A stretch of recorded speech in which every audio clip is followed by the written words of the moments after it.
ሃይ ዛሬ ነርሲንግ ፕሮሰስ ስቴፕ ይዤ መጥቻለሁ። እያንዳንዱን ስቴፕ ትኩረት ሰጠን እናያለን ማለት ነው። አብራችሁን ሁሉ ቪዲዮችንን ከወዳችሁ ሳብስክራይብ፣ ላይክ፣ ሼር ማድረጋችሁን እንዳትረሱ ማለት ነው። እንግዲህ አላማችን ያው እዚህ ስክሪን ላይ እንደምታዩት ማለት ነው። በቀጥታ አሁን ደግሞ ወደ ስቴፖቹ ነው የምንሄደው ማለት ነው። ስለዚህ የመጀመሪያው ስቴፕ አሰስመንት ነው ማለት ነው። አሰስመንት ላይ እንግዲህ ሳብጀክቲቭ እና ኦብጀክቲቭ ዳታ እንሰበስባለን ማለት ነው። ሳብጀክቲቭ ዳታ የምንለው እንግዲህ ታካሚው እኛ ስንጠይቅ የሚነግረን መረጃ ሲሆን፣ ኦብጀክቲቭ ዳታ ደግሞ እኛ ፊዚካል ኤግዛሚኔሽን በማየት ቫይታል ሳይን በመውሰድ እንዲሁም ደግሞ ላብራቶሪ ኢንቨስቲጌሽን በመላክ የምናገኘው መረጃ ነው ማለት ነው። ስለዚህ እኛ ቀጥሎ የምናገኛቸው ችግሮች በሙሉ በአሰስመንታችን ላይ እየተመሰረተ ነው ማለት ነው። ይሄንን ሳናቅ ይሄንን በደንብ ሳናሰላስል እዚህ ጋር በደንብ አድርገን ዳታውን አናላይዝ ሳናደርግ ወዴትም መሄድ አንችልም ማለት ነው። የሚቀጥለው ስቴፕ ደግሞ ነርሲንግ ዲያግኖሲስ የሚባለው ነው ማለት ነው። እዚህ ስቴፕ ላይ እንግዲህ ክሊኒካሊ የሰውየውን ችግር ጃጅ እናደርጋለን ማለት ነው። እንዲሁ በዘፈቀደ ሳይሆን ክሪቲካል ቲንኪንግ፣ ሳይንቲፊክ ሪዝኒንግ በመጠቀም ጃጅ እናደርጋለን ማለት ነው። ስለዚህ ሰውየው አሁን ይዞት የመጣው ችግር ወይም አክቹዋል ፕሮብሌም ካለው እንዴት ነው ለዚህ ምላሽ የሰጠ ያለው፣ ወደፊት ደግሞ በዚህ በሽታ ምክንያት ምን አይነት ምላሽ ሊሰጥ ይችላል የሚለውን እዚህ ስቴፕ ላይ ቆም ብለን የምናስብበት ገስ የምናደርግበት ገስ ስናደርግ ግን በጣም ሳይንሳዊ በሆነ መንገድ እንጂ እንዲሁ ዝም ብሎ ገስ አይደለም ማለት ነው። እዚህ ስቴፕ ላይ እንግዲህ ምንድነው ማለት ነው ከአሰስመንት ቀጥሎ ችግሩን የሰውየውን ችግር አንድ በአንድ ለይተን የምናገኝበት ስቴጅ ነው ማለት ነው። ችግሮችም ደግሞ ቀጥሎ ምንድነው ኢንተርቬንሽኑ ወይም የሰውየውን ችግር ለመፍታት ጣልቃ ገብ እርምጃዎችን ለመውሰድ ጋይድ ያደርጉናል ማለት ነው። ስለዚህ በነርሲንግ ፕሮሰስ ሶስት ነገሮች ማለት ነው፣ ሶስት ፎርማቶችን እንጠቀማለን ማለት ነው። የመጀመሪያው ዘ ስሪ ፓርት ዲያግኖሲስ ነው። ሁለተኛው ቱ ፓርት ዲያግኖሲስ፣ ሶስተኛው ደግሞ ዋን ፓርት ዲያግኖሲስ ማለት ነው። ይሄን ከሌላኛውን ቁጥር 1 እና 2 ላይ ያሉትን እንግዲህ የኢትዮጵያ ነርሶች ማህበርም በተለያዩ ቦታዎች ላይ ለስልጠና የሚጠቀመው ሲሆን እንግዲህ እንደ ሀገር ደግሞ እኛም ደግሞ ያው እንደ ስታንዳርድ ያው የእናንዳን ፎርማት ስለምንከተል እነዚህን እንጠቀም ማለት ነው። ሶስተኛውን ግን ሆም ኬር ነርሲንግ በኢትዮጵያ ብዙም ያን ያህል ያላደገ ስለሆነ ትንሽ አስቸጋሪ ነው የሚሆነው። ግን ያው የሚተገበርባቸው ሁኔታዎች አሉ። ስፔሻሊ ታካሚው ረጅም ጊዜ ሆስፒታል የሚቆይ ከሆነ ይተገበራል ማለት ነው። ስለዚህ ዘ ስሪ ፓርት ዲያግኖሲስ ወይም ፒኤስ ፎርማት የምንለው የመጀመሪያው አንደኛው ፕሮብሌም ነው። ሁለተኛው ደግሞ ኢቲዮሎጂ ወይም ዲፋይኒንግ ካራክተሪስቲክስ ወይም ኮዝ የምንለው ነው። ሶስተኛ ሳይን ሲምፕተም ብለን የምንለው ማለት ነው። ስለዚህ ችግር ባለበት ቦታ አለ ምን አለ ማለት ነው፣ መንስኤ አለ ወይም ኮዝ አለ። ችግሩ መኖሩን ደግሞ የሚያሳዩ ምንድነው ምልክቶች፣ ፍንጮች ወይም ሳይን ሲምፕተም የሚባሉት ይኖራሉ ማለት ነው።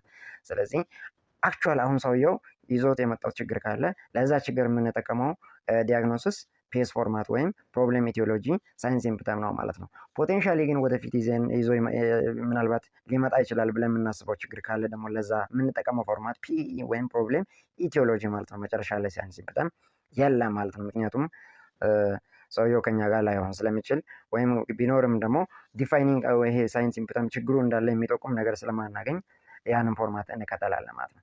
ስለዚህ ስሪ ፓርት ዲያግኖሲስ ላይ አንድ ዲኤም ፔሸንት ኢመርጀንሲ ቢገባ ሃይፖቴንሲቭ ቢሆን ድራይ ሙከስ ፊዚካሊ ኤግዛሚን ስናደርግ ድራይ ሙከስ መምብሬን ቢኖር እንግዲህ የሚከተለው አንዱ ምሳሌ ነው። ዴፊሽንት ፍሉድ ቮሊዩም ሪሌትድ ቱ ኦስሞቲክ ዳይዩሬሲስ ሴኮንደሪ ቱ ሃይፐርግላይሴሚያ ኤቪደንስድ ባይ ድራይ ሙከስ መምብሬን ሃይፖቴንሽን ታኪካርዲያ ማለት ነው። ታኪካርዲያ በጣም ፐልስ ሬቱ ከፍ ያለ ነው ማለት ነው።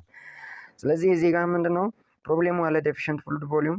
እንደገና ለዛ ደግሞ ኮዙ አለ። ኮዙ ማን ነው? ኦስሞቲክ ዳይዩሬሲስ፣ ከልክ በላይ ፈሳሽ ከሰውነቱ ተወግዷል። ምክንያቱም ስኳር መጠኑ በጣም ከፍ ብሏል።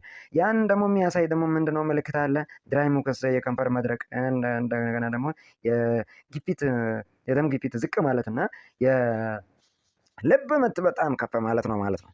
ስለዚህ ይሄንን በጣም ከአሰስመንት ጋር እያዋዛችሁ ፕሮብሌሙን ዲፋይን ማድረግ ይጠበቅባቸዋል ማለት ነው። ስለዚህ ልብም ማለት ያለባችሁ ዲያግኖሲስ ስናወጣ ስሪ ፓርት ዲያግኖሲስ ለአክቹዋል ነው የምንጠቀመው። ቱ ፓርት ዲያግኖሲስ ወይም ፒኢ የሚባለውን ለፖቴንሻል ዲያግኖሲስ ነው የምንጠቀመው። ዋን ፓርት ደግሞ ዲያግኖሲስ ለሄልዝ ፕሮሞሽን ነው የምንጠቀመው ማለት ነው።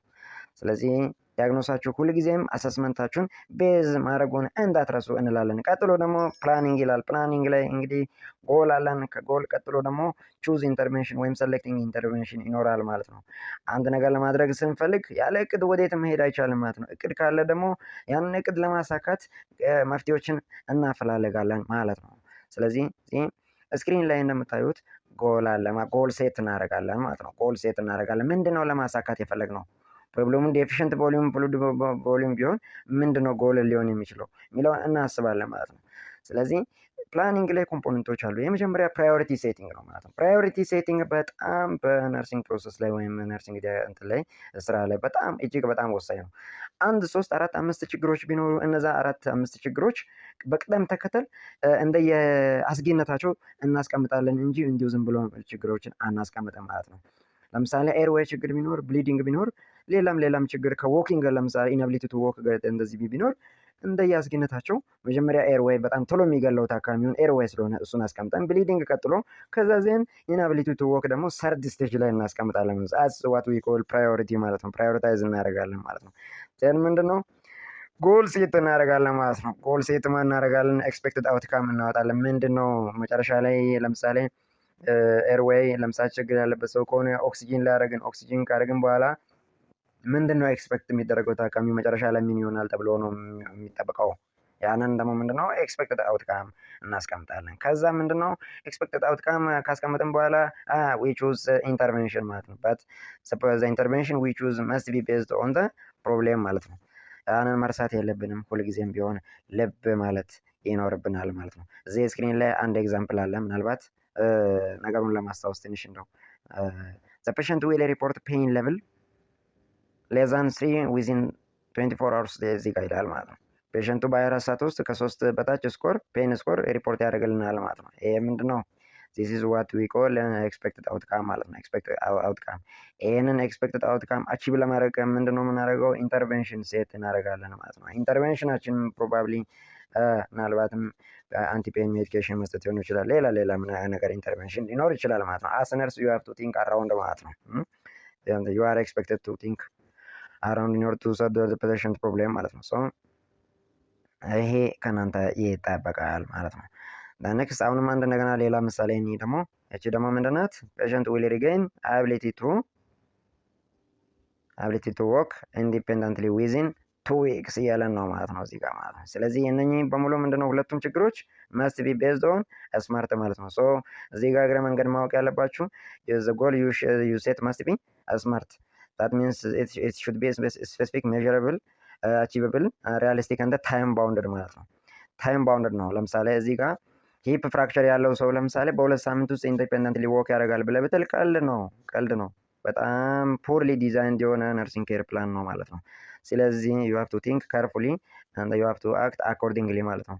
ስለዚህ ይሄ ልብ ማለት ይኖርባቸዋል ማለት ነው። ስለዚህ እዚህ ጋር በጣም ፕላኒንግ ላይ በነገራችን ላይ ፕራዮሪቲ ጉዳይ ሁል ጊዜ ሲኦሲ ላይ ነው አይ ሚን ኤግዚት ኤግዛም ላይ ይጠየቃል። ፕራዮሪቲ ነው። በቃ 2 ችግሮች 3 ችግሮች የትኛውን ፕራዮሪታይዝ ታደርጋለህ የሚል ጥያቄ ስለመጣ እዚህ ጋር ረገጥ አድርጋችሁ ልብ ብላችሁ እንትን ማለት አለባችሁ። መሸወድ አይኖርባችሁ ማለት ነው። ስለዚህ ኔክስት ስቴፕ ኢምፕሊሜንቴሽን ነው። እዚህ ጋር ደግሞ ያውላችሁ እንግዲህ አሰስመንት፣ ዲያግኖሲስ ፕላን አድርገናል፣ ኢንተርቬንሽን፣ ኤክስፔክትድ አውትካም ሁሉ ነገር ሰርተናል። አሁን ደግሞ ምንድነው እነኚህ ሁሉ ነገሮች የሰራናቸውን ምንድነው እናንቀሳቀሳለን ማለት ነው። ወደ ተግባር የምንቀይርበት ስቴጅ ላይ ደርሰናል ማለት ነው። ኢምፕሊሜንት እናደርጋለን። ኢምፕሊሜንት ስናደርግ ምንድነው ፕሮብሌሙን የለየነውን ዶክመንት እናደርጋለን። አሰስመንቱን ዶክመንት እናደርጋለን። ፕሮብሌሙን ዶክመንት እናደርጋለን። ፕላኑን ዶክመንት እናደርጋለን። ፕላኒንግ ላይ ፕሮብሌሙን ፕራዮሪታይዝ ያደረግነውን ዶክመንት እናደርጋለን። ዘን ምንድነው ጎል ሴት ያደረግነውን ዶክመንት እናደርጋለን። ዘን ምን ኤክስፔክትድ አውትካም ዶክመንት እናደርጋለን። ዘን ምንድነው ለእያንዳንዱ ፕሮብሌም ለእያንዳንዱ ኤክስፔክትድ አውትካም ምንድነው ኢንተርቬንሽን ዶክመንት እናደርጋለን። ዘን ምንድነው ኢምፕሊሜንቴሽን ወደ ተግባር እንቀይራለን ማለት ነው። ስለዚህ ይሄ ስቴጅ ኢትስ ኦል አባውት ካስኬዲንግ ዘ የሚቀጥለው እንግዲህ ኢቫሉዌሽን ነው ማለት ነው። እስካሁን የሰጠነው ፕሮሰስ እንግዲህ ምንድነው እያንዳንዱ ተከትለን መተን መጨረሻ ላይ ምን ላይ ኢቫሉዌሽን ላይ ደርሰናል። ኢምፕሊሜንት ካደረግን በኋላ ኢቫሉዌሽን ላይ እንመጣለን ማለት ነው። ኢቫሉዌሽኑ መቼ ሊሆን ይችላል? እንደ የፔሸንቱ ሁኔታ ይወሰናል ማለት ነው። ከ24 ሰዓት በኋላ ሊሆን ይችላል፣ በ24 ሰዓት ውስጥ ሊሆን ይችላል። ዲፔንድስ ኦን ዘ ፔሸንት ኮንዲሽን ማለት ነው። ምን ማለት ነው? እያንዳንዱ የሰጠነው ኢንተርቬንሽን የሰውየውን ችግር ፈቷል፣ ሶልቭ አድርጓል ወይ በቃ አቺቭ አድርገናል ወይ ሄልዝ ፕሮብሌሙን ሶልቭ አድርጎለታል ወይስ አላደረገም ብለን ኢቫሉዌት እናደርጋለን፣ እንገመግማለን ማለት ነው። ነገር ግን ኢቫሉዌት ስናደርግ እያንዳንዱን ፕሮብሌም ሶልቭ ያላደረገ እንደሆነ ባስቀመጥነው ጊዜ ገደብ ያልሰራ እንደሆነ አሰስመንታችንን እዛ ሄደን ኬር ፕላኑን እንደገና ሪቫይዝ እናደርጋለን። ከዛ ከልሰን እንደገና ደግሞ አፕዴት እናደርጋለን ማለት ነው። ከዛ ምንድነው ካሉ ተረኛ ባለሙያ ጋር ወይም ካሉ ከሌሎች ነርሶች ጋር የጋራ አድርገን ፔሸንቱን በሚጠቅም መልኩ እንተገብረዋለን ማለት ነው። ስለዚህ የዛሬው እንግዲህ በአጭሩ ይሄንን ይመስላል። በሚቀጥለው ቪዲዮ ላይ እንግዲህ እንዳልኳችሁ ፔሸንት ላይ ቀጥታ የሶልቭ እያደረግን ዲዛይን እያደረግን ከዚህ በፊት ባልተለመደ ሁኔታ ለማቅረብ እንሞክራለን ማለት ነው።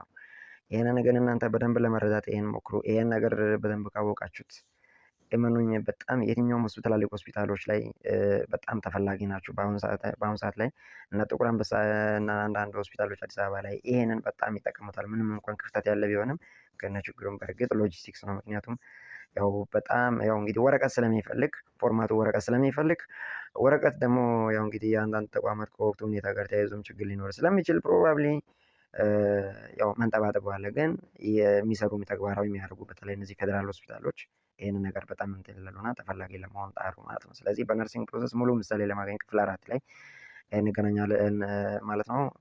ቪዲዮአችንን ከወደዳችሁ ሳብስክራይብ፣ ላይክ፣ ሼር፣ ኮሜንት አድርጉልን። ሀሳብ አስተያየት ካለም ኮሜንት አድርጉ። ስላያችሁ እናመሰግናለን እንላለን። ባይ ባይ።